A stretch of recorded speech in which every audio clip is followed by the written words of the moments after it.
তোমাদেরকে তো আমি আগের ভিডিওতেই জানিয়েছিলাম আমি আম খেতে খুব ভালোবাসি।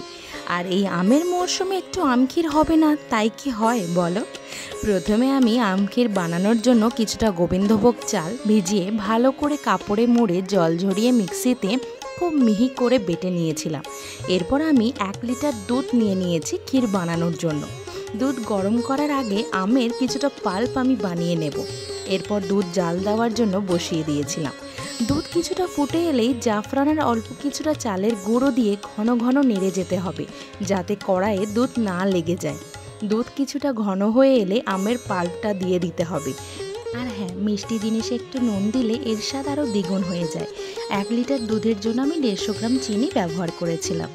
আর আমক্ষীরটাকে গার্নিশ করার জন্য আমি কিছুটা পেস্তা, কাজু, জাফরান আর আমের টুকরো ব্যবহার করেছিলাম।